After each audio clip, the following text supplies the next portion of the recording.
I was sealed inside an ancient golden bottle. When fishermen dredged me up from the ocean floor, I was covered in moss and unrecognizable. They mistook me for a rock and tossed me carelessly onto a pile of sand. Later, someone picked me up to use as a pestle for grinding medicine. I changed hands again, ending up with laborers, and was eventually shoved into a gap in the city wall. A century of war took its toll, and the stones in the wall began to loosen. Every day, a slave girl would sneak up the wall just to catch a glimpse of the prince she secretly loved. A loose stone suddenly crumbled, and the golden bottle that concealed me was finally exposed to daylight. Thrilled, the girl brought the bottle home. While cleaning its surface with a steel pick, she accidentally chipped the opening, and I was released. My grotesque appearance frightened her into unconsciousness. I used magic to revive her and promised to grant her 3 wishes. Her first wish was to marry the prince. I secreted enchanted oil from my fingertips for her to rub all over her body, then whispered her name into the prince's ear. The moment he laid eyes on her,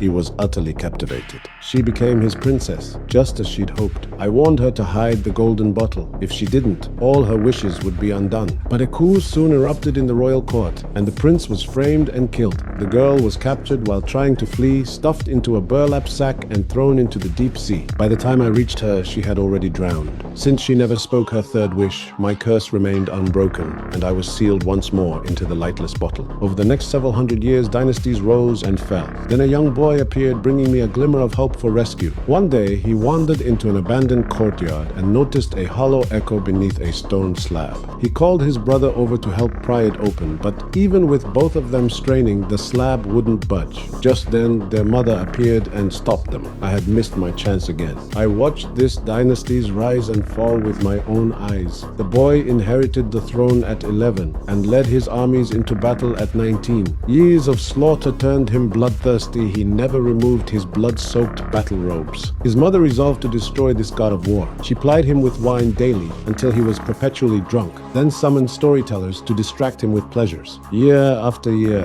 the king's body withered, and his once fearsome blade gathered cobwebs. One day, in a daze, he sensed my summons and staggered to the courtyard. My heart soared. After a century of waiting, someone had finally responded. But he was so frail he couldn't even unlock the door before collapsing and dying on the spot. I sank back into despair. Time rolled on. A portly queen slipped while bathing in the courtyard and shattered the stone slab. I emerged once more, but she decided I was up to no good and made a vicious wish. Get back in that bottle and sink to the bottom of the sea forever. I was condemned to endure centuries more of loneliness, until one day a girl gutting a fresh fish discovered the golden bottle in its belly. Curious, she pulled out the cork, and a plume of black smoke burst forth. I was free at last.